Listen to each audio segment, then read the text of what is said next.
ஆவடி நகரில் நடைபெறுகின்ற தேசிய ஜனநாயக கூட்டணியுடைய எழுச்சிமிகு கூட்டத்தினுடைய தலைவர், பாரதிய ஜனதா கட்சியினுடைய மாவட்ட தலைவர் அன்பு சகோதரர் அஸ்வின்குமார் அவர்களே, அனைத்து இந்திய அண்ணா திராவிட முன்னேற்ற கழகத்தின் தெற்கு மாவட்ட செயலாளர் முன்னாள் சட்டமன்ற உறுப்பினர் அன்பு தம்பி அலெக்சாண்டர் அவர்களே, முன்னாள் அமைச்சர் என்னுடைய நண்பர் மதிப்பிற்கு மரியாதைக்குரிய அப்துல் ரஹீம் அவர்களே, முன்னாள் அமைச்சர் மேற்கு மாவட்ட கழகத்தினுடைய செயலாளர் PV ரமணா அவர்களே, திருவேற்காடு சீனிவாசன் அவர்களே, பாரதிய ஜனதா கட்சியின் மாநில துணைத் தலைவர் அண்ணன் சக்கரவர்த்தி அவர்களே, மாநில பொதுச் செயலாளர் கருப்பு முருகானந்தம் அவர்களே, அவர்களோடு இணைந்து இந்த நிகழ்ச்சியெல்லாம் தொகுத்து தமிழகம் முழுவதும் சுற்றுப்பயணம் செய்து கொண்டிருக்கின்ற தஞ்சை இளங்கோ அவர்களே, மகா சுசீந்திரன் அவர்களே, லோகநாதன் அவர்களே, தமிழ் மாநில காங்கிரசுடைய மாவட்ட தலைவர் SRK மனோகர் அவர்களே, புதிய நீதி கட்சியுடைய மாவட்ட செயலாளர் வெங்கடாச்சலம் அவர்களே, முன்னாள் மாவட்ட தலைவர் ராஜகுமார் அவர்களே, மற்றும் இந்த நிகழ்ச்சியில் கலந்து கொண்டிருக்கின்ற உள்ளாட்சி பிரிவினுடைய மாநில தலைவர் பாஸ்கர், சிறுபான்மை அணியினுடைய மாநில தலைவர் ஜான்சன் சிறுபான்மை அணியினுடைய மாநில தலைவராக பொறுப்பேற்றதிலிருந்து பெரும்பான்மையான சிறுபான்மை கிறிஸ்தவர்கள், இஸ்லாமியர்கள் எல்லாம் பாரதிய ஜனதா கட்சியில் இன்றைக்கு வெகுவாக இன்றைக்கு கூட்டி அழைத்து வந்திருக்கின்ற ஜான்சன் அவர்கள், மாவட்ட பொதுச் செயலாளர்கள் மணிகண்டன், கருணாகரன், கராத்தே சங்கீதா, VCS கரிசீஸ் மற்றும் டாக்டர் கிரண் உள்ளிட்ட வருகின்றிருக்கின்ற அனைத்து பாரதிய ஜனதா கட்சியினுடைய பொறுப்பாளர்கள், அனைத்து இந்திய அண்ணா திராவிட முன்னேற்ற கழகத்தினுடைய பொதுச் செயலாளர் அனைவருக்கும் எனது முதற்கண் வணக்கத்தை நான் தெரிவித்துக் கொள்கிறேன். நேற்றைய தினம் கும்மிடிப்பூண்டியில் நடைபெற்ற பொதுக்கூட்டத்தில் பேசிவிட்டு இன்றைக்கு காலையில் திருத்தணியில் அம்மையார் குப்பம் நடந்த பொதுக்கூட்டத்திலும் கலந்து கொண்டு விட்டு திருத்தணி முருகன், ஆவடி அம்மன் எல்லா கடவுளையும் வேண்டி இன்றைக்கு உங்களை எல்லாம் சந்திக்கின்ற வாய்ப்பினை இறைவன் தந்தமைக்கு எனது நன்றியும் வணக்கத்தையும் நான் தெரிவித்துக் கொள்ள கடமைப்பட்டிருக்கிறேன். இந்த பகுதி, இந்த திருவள்ளூர் மாவட்டம் முன்பொரு காலத்தில் பல்லவ மன்னர்களாலும் விஜயநகர பேரரசு மன்னர்களாலும் மிக அற்புதமான முறையில் அரசாட்சி செய்யப்பட்ட பகுதி இந்த பகுதி. ஆனால் நேற்றைய தினம் கும்மிடிப்பூண்டி போனோம். அங்கே இருக்கிற தாமரை ஏரியை பார்த்தோம். அங்கே உள்ள சிப்காட்டில் உள்ள எல்லா கெமிக்கல்ஸும் அந்த பகுதியிலே வந்து விழுந்து அந்த பகுதி சிறு குழந்தைகளுக்கு கேன்சர், அந்த பகுதியிலே வாழ்கின்ற பெண்களுக்கு கர்ப்பம் தரிக்க முடியாமல் இன்றைக்கு நிறைய ஒரு மிக மோசமான ஒரு சூழ்நிலையில் போய் கொண்டிருக்கிறது. பள்ளிப்பட்டு அருகே 40 பேர் அந்த தண்ணீரை குடித்து அரசு மருத்துவமனையிலே அங்கே சேர்ந்ததை நாம் பார்த்தோம். இப்படிப்பட்ட ஒரு மோசமான சூழ்நிலையில் இன்றைக்கு ஆவடி பகுதியும் எப்படி இருக்கிறது என்பதை ஒரு சிறு வீடியோ காட்சி மூலம் நீங்கள் பார்க்கலாம். பிறகு நான் தொடர்ந்து பேசுகிறேன் என்பதை தெரிவித்துக் கொள்கிறேன். திருத்தணி அருள்மிகு சுப்பிரமணிய சுவாமி அருள் பாலிக்கும் ஆன்மீக பூமி இந்த திருவள்ளூர். தொழில் வளர்ச்சியில் சென்னைக்கு நிகரான ஆற்றல் கொண்ட மாவட்டம். இப்படிப்பட்ட ஆற்றல் மிக்க மாவட்டத்தை முன்னேற்றுவதற்கு திட்டங்கள் வழங்குவதற்கு பதிலாக இந்த திமுக இன்னல்களையே ஏராளமாக வழங்கியிருக்கிறது. திமுக அரசின் நிர்வாக திறனின்மை வெட்ட வெளிச்சமானதை நாம் திருவள்ளூரில் பார்க்கலாம். சாலையில் பள்ளம் இருக்கலாம், ஆனால் ஆவடி முகப்பேறு சாலையில் முழுக்க முழுக்க பள்ளமே சாலையாக இருக்கிறது. திருவள்ளூர் மாவட்டம் பொன்னேரியில் சாலையை சீரமைக்க கோரி பொதுமக்கள் சாலை மறியல் போராட்டம். சென்னை அடுத்த ஆவடி அருகே ஆங்காங்கே கிடக்கும் பள்ளங்களில் மழைநீர் சூழ்ந்து காணப்படுவதால் வாகன ஓட்டிகள் சிரமம். திருவள்ளூர் மாவட்டம் மாபுஸ்கான்பேட்டையில் கடந்த 2 நாட்களாக பெய்த மழையால் 100க்கும் மேற்பட்ட வீடுகள் தண்ணீரில் மூழ்கியுள்ளன. தற்போது கூட பெய்த மழையில் பூந்தமல்லியில் நடந்த அவலம் இது.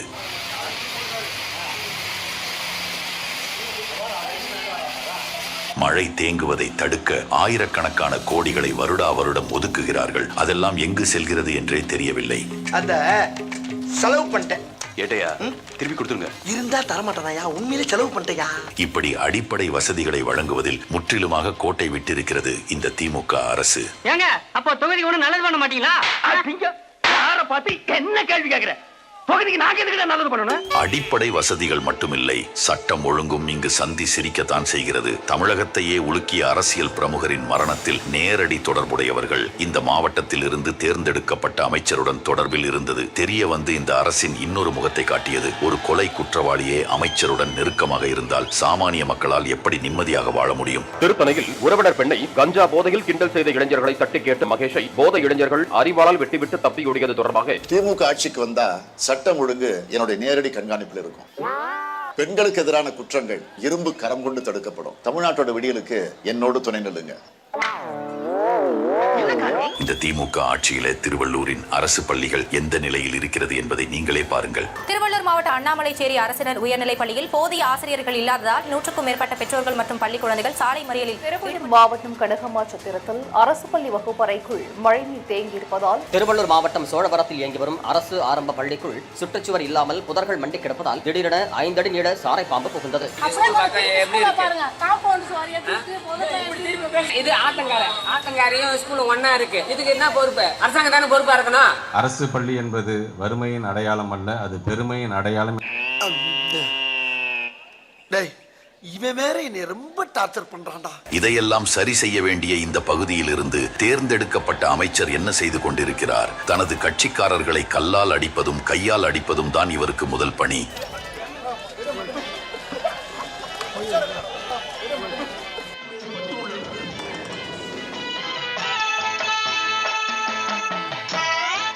இதை தவிர பகுதி நேரமாக குரலி வித்தை காட்டுவது, உதயநிதிக்கு துதி பாடுவது என காலத்தை ஓட்டுகிறாரே தவிர மக்களுக்கு ஒரு நல்லதும் செய்வதாக தெரியவில்லை. நம்முடைய உதயநிதி அவர்கள் கல்லை சுமந்து சேர நாட்டு கண்ணைக்கு கோட்டம் கட்டிவன் சேரன் சொங்குட்டுவன். என்னங்க எனக்கு ஒண்ணுமே புரியல. அதுதான் எனக்கும் புரியல. முந்தியெல்லாம் சேப்பாதங்க ஸ்டேடியத்துக்கு போனாக்கா தோனி வந்தாதான் கூட்டம் வரும். இப்போ நம்ம உதயநிதி வந்தாலும் கூட்டம் வருது. தோனியோட நீ உதயநிதி வந்தாலும் கூட்டம் வருது. திருவள்ளூர் மக்களின் இன்னல்களுக்கு செவி சாய்க்காமல் இந்த மாவட்டத்தை வதைத்துக் கொண்டிருக்கும் திமுக அரசை அனைவருமாக ஒன்றிணைந்து விரட்டியடிப்போம். திருவள்ளூர் மக்களின் நலனில் அக்கறை கொண்டிருக்கும் தேசிய ஜனநாயக ஆட்சி அமைய ஆதரவு அளிப்போம்.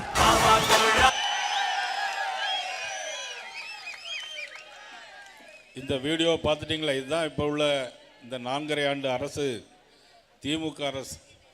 நல்லாட்சி தருவோன்னு சொன்ன அரசினுடைய நிலைமைகள்லாம் இந்த வீடியோவில் பார்த்தீங்களா? இதுதான் இந்த ஆட்சியினுடைய ஒரு அவல நிலை. இந்த பகுதியில் முன்னாள் அமைச்சர்கள் இருக்கிறார்கள், ரமணா இருக்கிறார்கள், ஆவடி ரஹீம், எம்எல்ஏ அலெக்ஸ். ஆனால் அவர்கள் கடந்த கால ஆட்சியில் இருக்கும்போது இந்த பகுதி நல்ல முறையில் இருந்தது, தண்ணீர் தட்டுப்பாடு இல்லாமல் இருந்தது. இந்த 4.5 ஆண்டு காலத்தில் இப்பொழுது குடிப்பதற்கு கூட தண்ணீர் இல்லை. ஆனால் தண்ணீர் வசதிக்காக 10,000 கோடி ரூபாய் நாங்கள் ஏற்பாடு செய்தோம் என்று தங்களுடைய தேர்தல் அறிக்கையிலே சொல்லியிருந்தார்கள். ஒரு சிறு துரும்பை கூட எடுத்து போட முடியவில்லை. இந்த பகுதியில் விவசாயிகள் என்ன பண்ணுகிறார்கள்? ஒன்றியந்தோறும் தானிய கிடங்குகள் அமைப்போம் என்று சொன்னார்கள், எதையும் செய்யவில்லை. இன்னைக்கு காலையில் நடந்த அம்மையார் குப்பம் கூட்டத்திலே அந்த ஊர் மக்கள் சொன்னார்கள், எங்களுடைய பள்ளிக்கூடங்களிலே வசதிகள் இல்லை, கட்டிடங்கள் வசதி சரியாக இல்லை. ஆனால் இந்த வீடியோவில் பார்த்த கல்வி அமைச்சரோ எல்லாம் வறுமையான அடையாளம் இல்லை, இது பெருமையின் அடையாளம் என்று சொன்னார். என்ன பெருமை தெரியுமா? பள்ளிக்கூடத்து வாசலில் கஞ்சா விற்கிறது. கஞ்சா போதைப்பொருள் மட்டும் விற்கிறது இல்லை, இன்னொன்று லேட்டஸ்டாக வந்திருக்கு. பெத்தமைட்டினா அலட்சி தெரியுமா?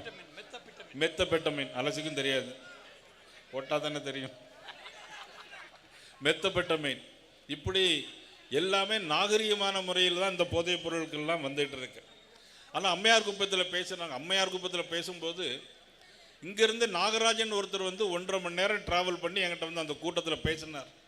ஆவடி பக்கத்தில் உள்ள 9 ஏரிகள் இருக்கிறது, இந்த 9 ஏரிகளிலும் கிட்டத்தட்ட தூர்வாரவில்லை, எல்லாமே பட்டா போட்டு திமுக காரங்க எடுத்துட்டாங்க அப்படின்னு வேற சொன்னார்.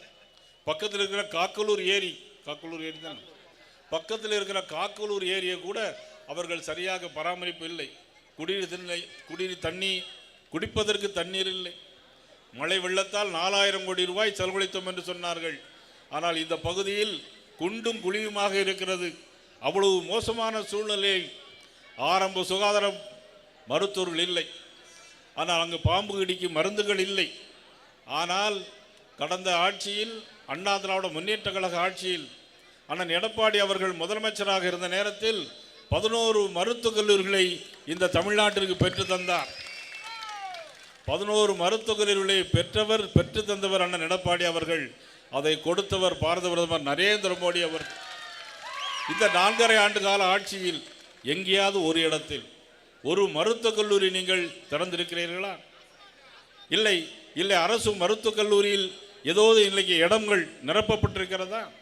மருத்துவர்கள் காலி இடங்களை நிரப்புவோம், நிரந்தரமான பணிகளை செய்வோம் என்று சொன்னீர்களே ஸ்டாலின் முதலமைச்சர் அவர்களே, எந்த நீங்கள் செய்தீர்கள்? இதுவரையிலும் ஒரு சிறும்பு துரும்பை கூட நீங்கள் எடுத்து போட்டது கிடையாது. எல்லா இடத்திலும் பாலியல் வன்கொடுமைகள். 10 வயது சிறுமி முதல் பெரிய பெண்கள் வரை, 10 வயது சிறிய முதல் 70 பெண்கள் வரை ரோட்டில் நடமாட முடியவில்லை. எல்லாரும் கஞ்சா போட்டுக்கிட்டு, போதையை போட்டுக்கிட்டு, எல்லாரும் பாலியல் வன்கொடுமைகள். தன்னுடைய சட்டம் ஒழுங்கு சீர்கேடு காரணமாக இன்னைக்கு எங்குமே இன்னைக்கு சட்ட ஒழுங்கு சரியில்லை. நாங்கள் ஆட்சிக்கு வந்தால் சட்ட ஒழுங்கை பாதுகாப்போம், இரும்பு கரம் கொண்டு அடக்குவோம் என்று சொன்னீர்களே, அந்த இரும்பு கரம் இப்பொழுது துருப்பிடித்து போனதா? இல்லை, இரும்பு கரம் இப்பொழுது துருப்பிடித்து போனதா? அவ்வளவு தூரம் இன்னைக்கு மோசமான சூழ்நிலை. எல்லா இடங்களிலும் இன்னைக்கு தாய்மார்களுக்கு, இங்கே இஸ்லாமிய தாய்மார்கள் நிறைய பேர் வந்திருக்கிறார்கள். ஆனால் சிறுபான்மை என்று பிரித்து பேசுகிறார்கள். எங்களுடைய சிறுபான்மை பிரிவினுடைய மாநில செயலர் தலைவர் ஜான்சன் அவர்கள் இன்றைக்கு நிறைய இஸ்லாமியர்களையும் கிறிஸ்தவர்களையும் இந்த கூட்டத்தில் நான் பார்க்கிறேன். உண்மையிலே நான் அவர்கள் அனைவர்களையும் கைகூப்பி வரவேற்கிறேன், வணங்குகிறேன். இங்கே தாய்மார்கள் அதிகம் பேர் வந்திருக்கிறார்கள். அவர்கள் தேர்தலிலே வாக்குறுதி என்ன தெரியுமா கொடுத்தார்கள்? வறுமை கோட்டிற்கு கீழே உள்ள பெண்களுக்கு 1,00,000 பேர்களுக்கு நாங்கள் கடன் உதவி கொடுப்போம் என்று சொன்னார்கள். செய்தார்களா? இல்லை. 35 வயதுக்கு மேல் திருமணமான பெண்கள், திருமணம் ஆகாத பெண்களுக்கு அரசு வேலை கொடுப்போம் என்று சொன்னார்கள். 35 வயதுக்கு மேல் இருந்த பெண்கள் திருமணம் ஆகாமல் இருந்தால் அரசு வேலை வாய்ப்பு கொடுப்போம் என்று சொன்னார். எங்கேயாவது ஒரு இடத்திலாவது நீங்கள் கொடுத்திருக்கிறீர்களா? இதுவரையில் கொடுக்கவில்லை. மகளிர் சுய உதவி குழுக்களுக்கு 25% மானியம் கொடுப்போம் என்று சொன்னார்கள். அனைத்து மகளிருக்கும் 1000 ரூபாய் தருவோம் என்று சொன்னார்கள். ஆனால் ஆட்சி பொறுப்பேற்று 30 மாதம் கழித்து பாராளுமன்ற தேர்தல் வரும்போது தான் அதை கொடுத்தார்கள். ஏன் கொடுத்தார்கள்? வாக்கு வங்கிக்கார். இன்றைக்கு சிறுபான்மை மக்களை பிரித்து பேசுகிறார்கள். எதற்காக? வாக்கு வங்கிக்கார். இன்றைக்கு போதைப் பொருள் நடமாட்டம் அதிகமாக இருந்து கொண்டிருக்கிறது. ரித்தீஷ் என்கிற நண்பர், யாருடைய நண்பர் அவர்? மதிப்புக்குரிய துணை முதலமைச்சர் உதயநிதி ஸ்டாலின் அவருடைய நண்பர் ரித்தீஷ். போதைப் பொருள் கடத்தலாக இன்னைக்கு சிறைப்பிடிக்கப்பட்டு இன்னைக்கு ஜாமீனில் இருக்கிறார். இவ்வளவு மோசமான ஆட்சி. அனைத்து மகளிருக்கும் 1000 ரூபாய் தரும்னு சொன்னார். 30 மாதம் தரல. 30 மாதம் நீங்கள் என்ன தெரியுமா கேட்கணும்? எல்லாரும் 30 மாதம் சேர்த்து 30,000 ரூபாய் தாயா அப்படின்னு கேட்டிருந்தா அது நல்லா இருந்திருக்கும். எங்க 1000 ரூபாய் தருவதே பெருசு. ஆனால் எல்லோருக்கும் இன்னைக்கு வீடு கட்டி தருவோம் என்று சொன்னார்கள்.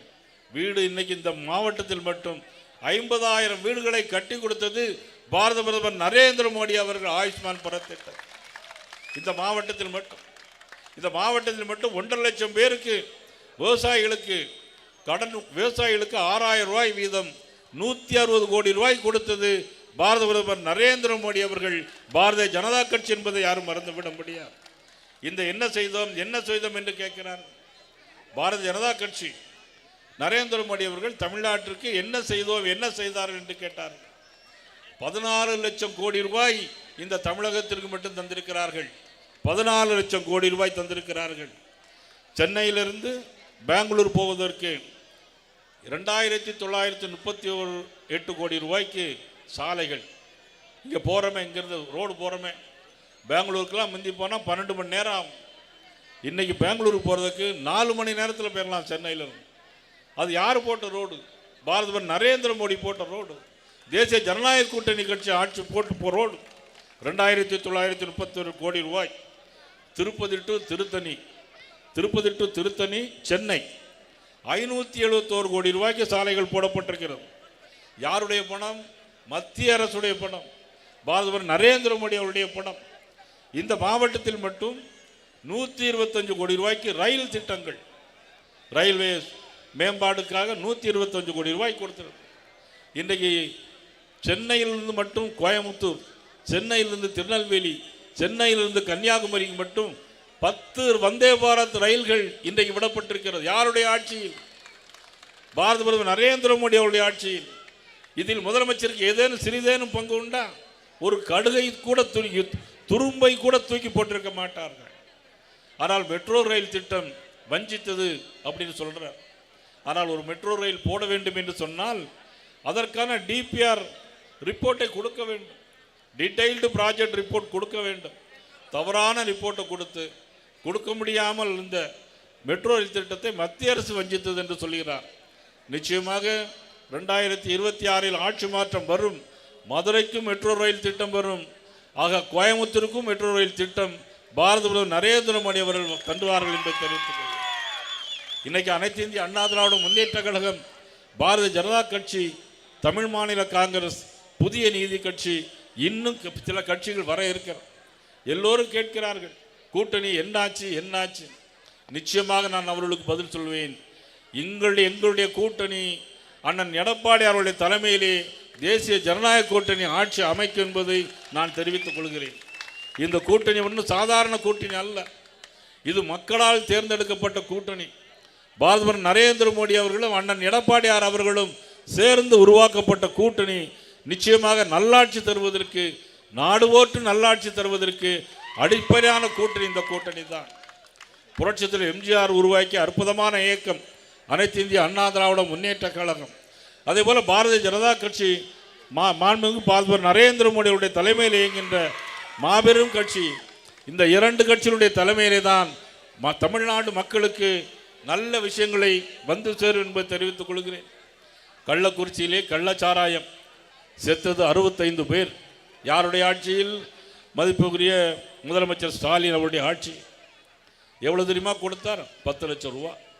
ஆனால் ஒரு விவசாயி ரோட்டில் அடிபட்டு, கரண்டில் அடிபட்டு இறந்து போனால், அல்லது பஸ்ஸில் ஆக்சிடென்ட் இறந்து போனால் அவருக்கு கொடுக்கப்படுகிறது 2 லட்சம் அல்லது 3 லட்சம். ஆனால் முதலமைச்சர்கள் கள்ளச்சாராயம் குடித்து செத்து போனால் 10 லட்சம் ரூபா கொடுப்பார். எவ்வளவு பெரிய விஷயம் பாருங்க. கேட்டால் அவங்க சாராயம் குடித்து செத்து போயிட்டாங்க. ஆக கள்ளக்குறிச்சிக்கு போன முதலமைச்சருடைய கால்கள் கரூருக்கு போகவே இல்லை. கரூரில் நடந்த சம்பவம் உங்களுக்கு தெரியும். தமிழக வெற்றி கழகத்துடைய தலைவர் கரூரிலே கூட்டம் பேச போகிறார்.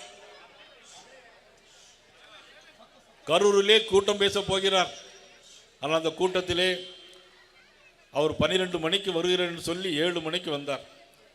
ஆனால் கூட்டத்திலே நசுங்கி இறந்து போனவர்கள் 41 பேர்.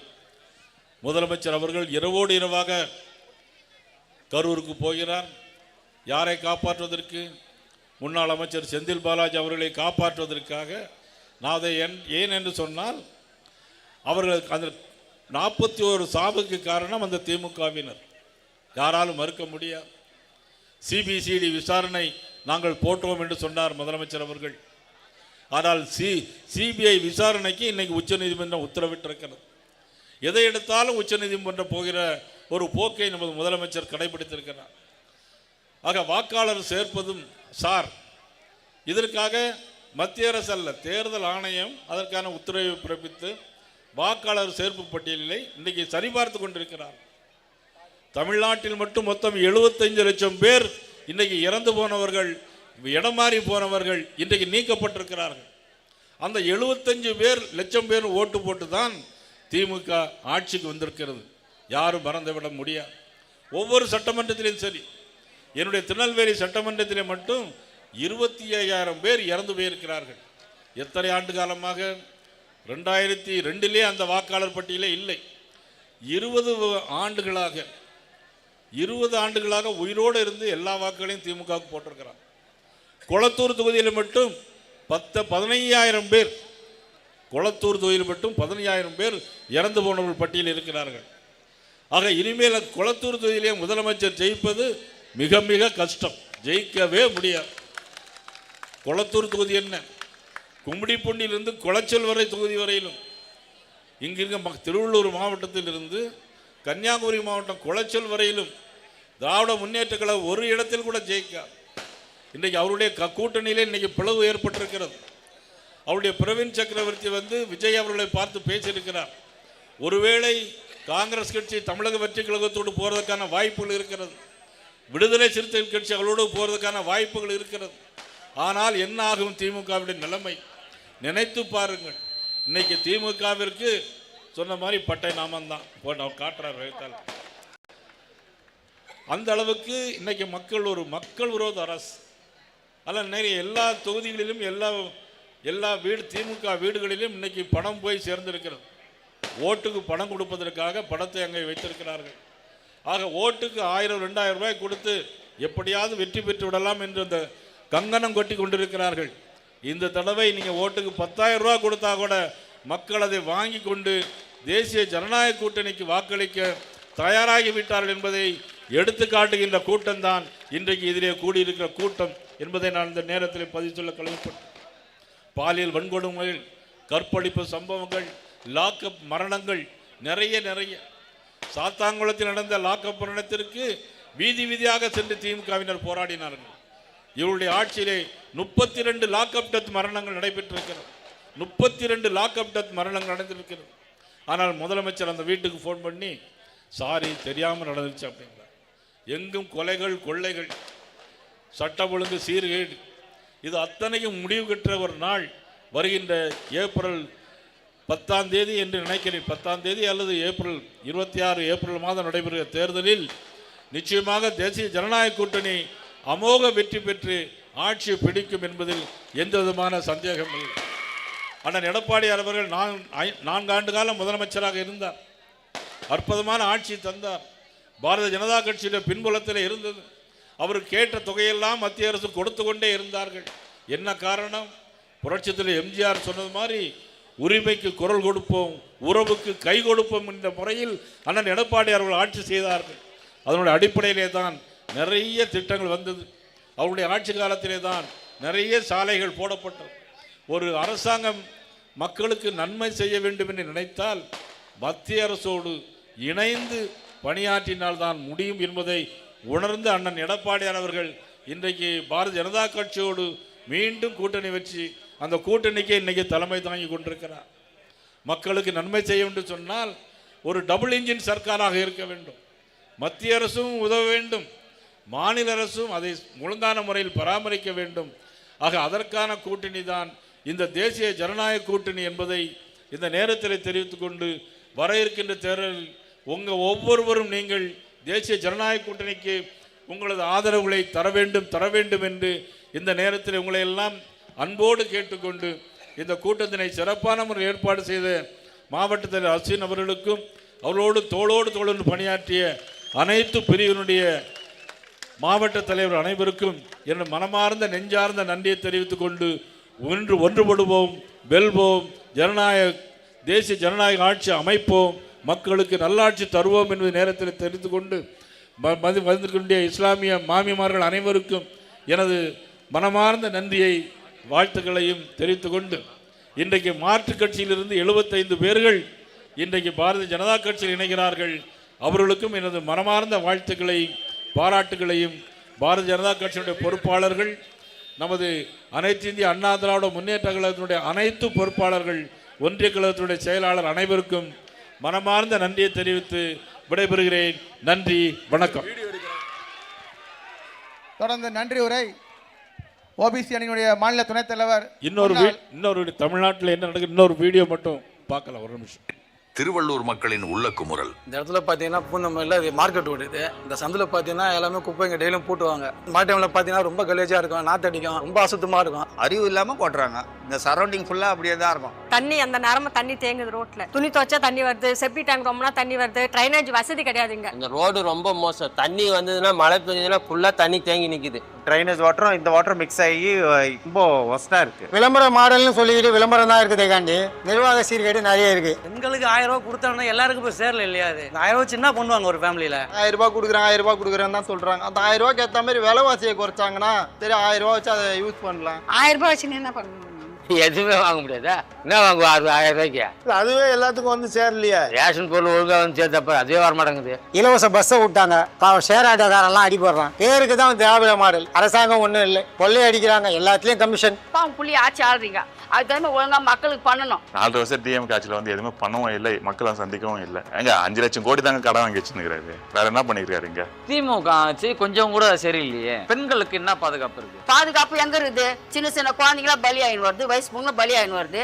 அப்ப எங்க பாதுகாப்பு இருக்குது? இப்ப கூட ஒரு காலேஜ் பொண்ணை பண்ணிட்டு இருக்காங்க, பாத்தீங்களா? குழந்தைங்க கூட பாதுகாப்பு இல்லை. வாழவே மீன்காரங்க வாழவே முடியல. பார்த்தீங்கன்னா பேக் சைட்ல பார்த்தீங்கன்னா 2 தண்ணி நிறம் மாறி இருக்கும், அசுத்தமான தண்ணி. மீன், நண்டு, எறா இருந்து எல்லாமே செத்து போயிடுச்சு. மெடிக்கல் வேஸ்ட், மாத்திரை, குப்பை, பல குப்பைகள் இது வழியா தான் போகுது. இந்த தண்ணி கடல்ல போய் கடல்ல மீன் சாகுது. இது பூமியில ஊறுறதுனால இந்த தண்ணியை தான் நாங்கள் குடிக்க வேண்டிய சூழ்நிலையும் உருவாகுது. தொண்டை எரிச்சல், முடி கொட்டுது, ஹார்ட் அட்டாக் நிறைய பேருக்கு வருது. இந்த பவர் பிளான்ட்னால வீட்லயே இருக்க முடியறது இல்ல, ரொம்ப மூச்சு திணறல் மாதிரி வருது. இந்த யூடியூபர்ஸ் பையில இருக்கு, அதுல இருந்து சாம்பிளுங்க எந்த பக்கம் திசையில காத்து அடிக்குதா, அந்த சாம்பிள் இப்ப மாடி மேல பாத்தீங்கன்னா ஃபுல் சாம்பிள். இதுவே தலையில நம்ம கை வச்சோம்னாக்கா ஃபுல்லா பவுடர். அதால இப்ப பாதிக்கப்படுது, கையெல்லாம் இது மாதிரி சொரிஞ்சி இது மாதிரி ஆகுது. எங்களை சுத்தி வெறிய விஷவாயு தான் இருக்குதாங்கட்டியா, சுத்தமான காத்து இல்ல, சுத்தமான தண்ணி இல்ல. அனல் மின் நிலையத்துல ஒர்க் பண்றேன், அங்க வந்து ஒப்பந்த தொழிலாளர்களை வந்து நிரந்தரப்படுத்துற சொன்னாங்க, அது கூட இன்னுமே எதுவுமே செய்யல. இப்ப நான் உண்மையிலே திமுக தான் ஓட்டு போட்டேன், வந்துட்டு போயிட்டா எங்களுக்கு என்ன இருக்குது?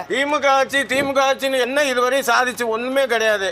கொள்ளையும் கொலையும் அதுதான் நடந்துக்கிட்டு இருக்கு, வேற ஒண்ணுமே இந்த இதுல நடக்குது. மாற்றம் வேணும், திருப்தி இல்ல. கண்டிப்பா